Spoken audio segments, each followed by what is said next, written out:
What starts here changes the world. I have a few suggestions that may help you on your way to a better world. And while these lessons were learned during my time in the military, I can assure you that it matters not whether you ever served a day in uniform. It matters not your gender, your ethnic or religious background, your orientation, or your social status. Our struggles in this world are similar, and the lessons to overcome those struggles and to move forward, changing ourselves and changing the world around us, will apply equally to all. So here are the 10 lessons I learned from basic SEAL training that hopefully will be of value to you as you move forward in life. Every morning in SEAL training, my instructors, who at the time were all Vietnam veterans, would show up in my barracks room, and the first thing they'd do was inspect my bed. If you did it right, the corners would be square, the covers would be pulled tight, the pillow centered just under the headboard, and the extra blanket folded neatly at the foot of the rack. It was a simple task, mundane at best, but every morning we were required to make our bed to perfection. It seemed a little ridiculous at the time, particularly in light of the fact that we were aspiring to be real warriors, tough, battle-hardened SEALs. But the wisdom of this simple act has been proven to me many times over. If you make your bed every morning, you will have accomplished the first task of the day. It will give you a small sense of pride, and it will encourage you to do another task, and another, and another. And by the end of the day, that one task completed will have turned into many tasks completed. Making your bed will also reinforce the fact that the little things in life matter. If you can't do the little things right, you'll never be able to do the big things right. And if by chance you have a miserable day, you will come home to a bed that is made, that you made. And a made bed gives you encouragement that tomorrow will be better. So if you want to change the world, start off by making your bed.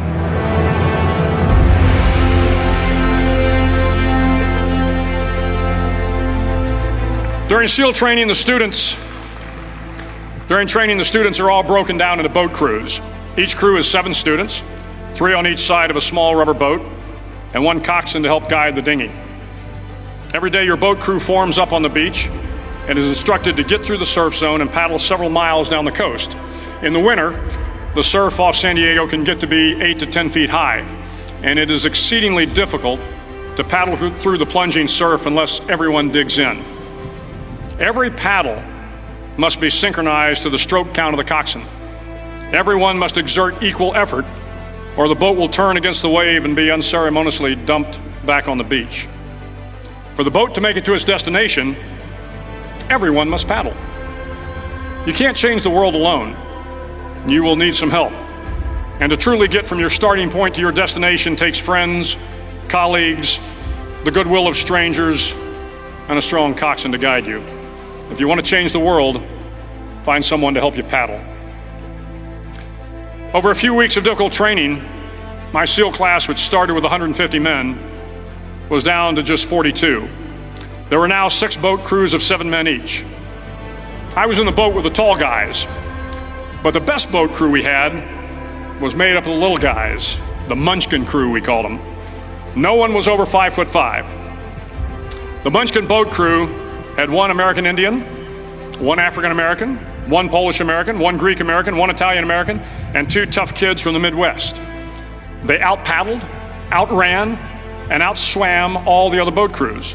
The big men in the other boat crews would always make good-natured fun of the tiny little flippers the Munchkins put on their tiny little feet prior to every swim.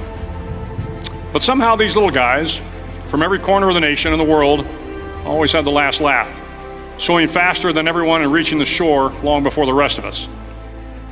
SEAL training was a great equalizer.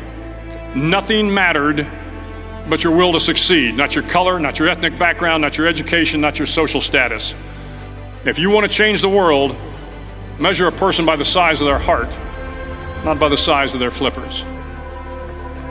Several times a week, the instructors would line up the class and do a uniform inspection.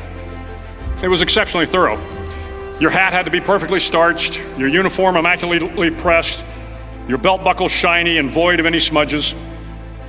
But it seemed that no matter how much effort you put into starching your hat or pressing your uniform or polishing your belt buckle, it just wasn't good enough. The instructors would find something wrong. For failing the uniform inspection, the student had to run, fully clothed, into the surf zone, then wet from head to toe, roll around on the beach until every part of your body was covered with sand. The effect was known as a sugar cookie. You stayed in the uniform the rest of the day, cold, wet, and sandy. There were many a student who just couldn't accept the fact that all their efforts were in vain, that no matter how hard they tried to get the uniform right, it went unappreciated. Those students didn't make it through training. Those students didn't understand the purpose of the drill. You were never going to succeed. You were never going to have a perfect uniform. The instructors weren't going to allow it. Sometimes, no matter how well you prepare or how well you perform, you still end up as a sugar cookie. It's just the way life is sometimes. If you want to change the world, get over being a sugar cookie and keep moving forward.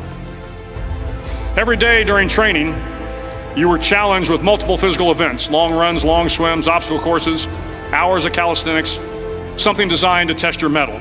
Every event had standards, times you had to meet. If you failed to meet those times, those standards, your name was posted on a list, and at the end of the day, those on the list were invited to a circus. A circus was 2 hours of additional calisthenics, designed to wear you down, to break your spirit, to force you to quit. No one wanted a circus. A circus meant that for that day, you didn't measure up. A circus meant more fatigue, and more fatigue meant that the following day would be more difficult, and more circuses were likely. But at some time during SEAL training, everyone made the circus list. But an interesting thing happened to those who were constantly on the list.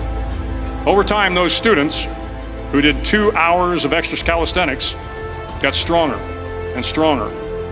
The pain of the circuses built inner strength and physical resiliency. Life is filled with circuses. You will fail. You will likely fail often.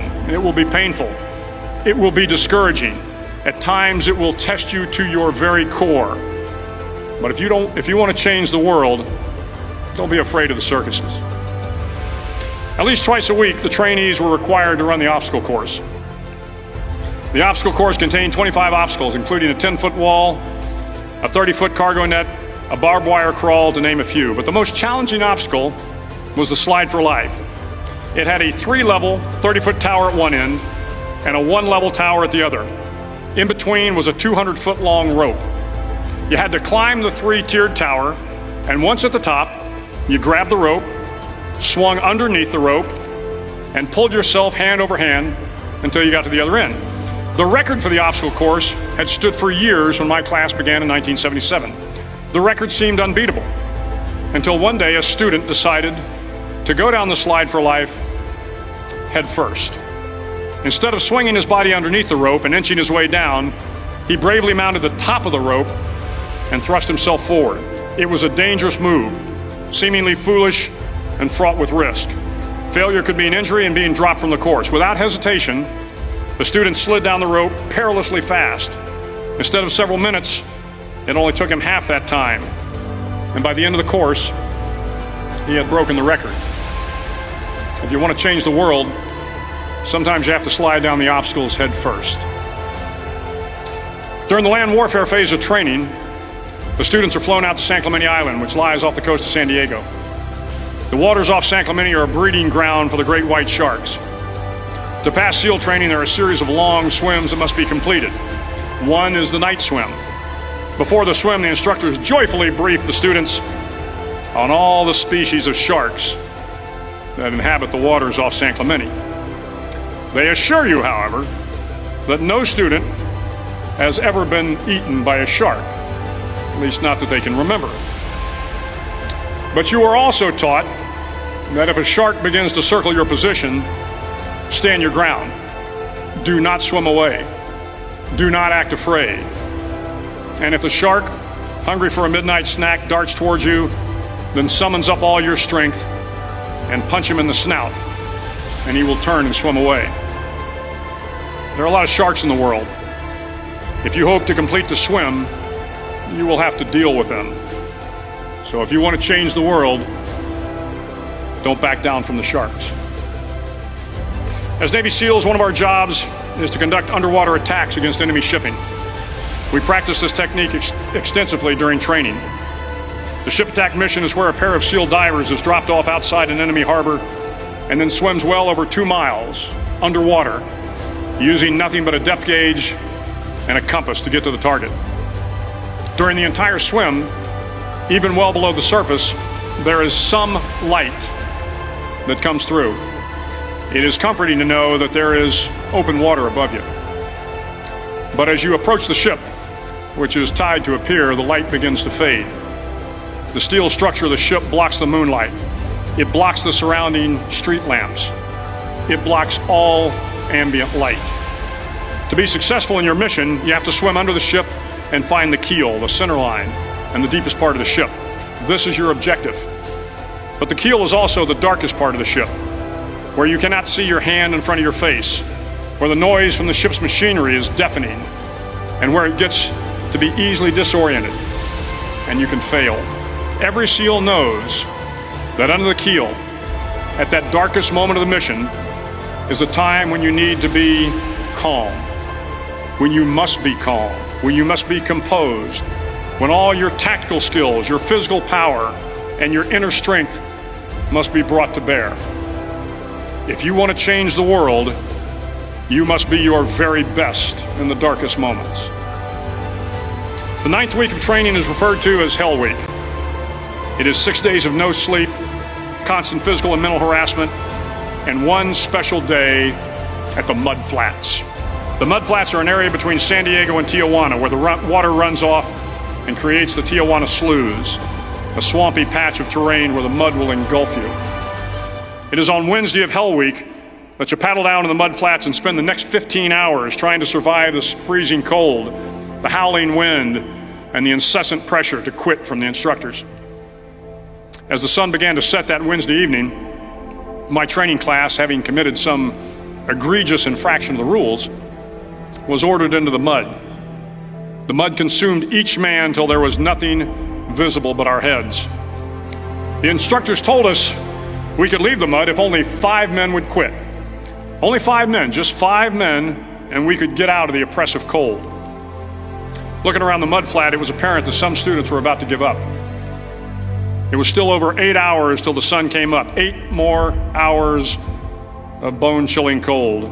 The chattering teeth and the shivering moans of the trainees were so loud, it was hard to hear anything. And then one voice began to echo through the night. One voice raised in song. The song was terribly out of tune, but sung with great enthusiasm. One voice became 2, and 2 became 3, and before long, everyone in the class was singing. The instructors threatened us with more time in the mud if we kept up the singing, but the singing persisted, and somehow the mud seemed a little warmer, and the wind a little tamer, and the dawn not so far away. If I have learned anything in my time traveling the world, it is the power of hope, the power of one person, a Washington, a Lincoln, King, Mandela, and even a young girl from Pakistan, Malala. One person can change the world by giving people hope. So if you want to change the world, start singing when you're up to your neck in mud. Finally, in SEAL training, there's a bell. A brass bell that hangs in the center of the compound for all the students to see. All you have to do to quit, is ring the bell. Ring the bell, and you no longer have to wake up at 5 o'clock. Ring the bell, and you no longer have to be in the freezing cold swims. Ring the bell, and you no longer have to do the runs, the obstacle course, the PT, and you no longer have to endure the hardships of training. All you have to do is ring the bell to get out. If you want to change the world, don't ever ring the bell. It will not be easy. Start each day with a task completed. Find someone to help you through life. Respect everyone. Know that life is not fair and that you will fail often. But if you take some risks, step up when the times are the toughest, face down the bullies, lift up the downtrodden, and never, ever give up. If you do these things, the next generation and the generations that follow will live in a world far better than the one we have today. And what started here will indeed have changed the world for the better. Thank you very much.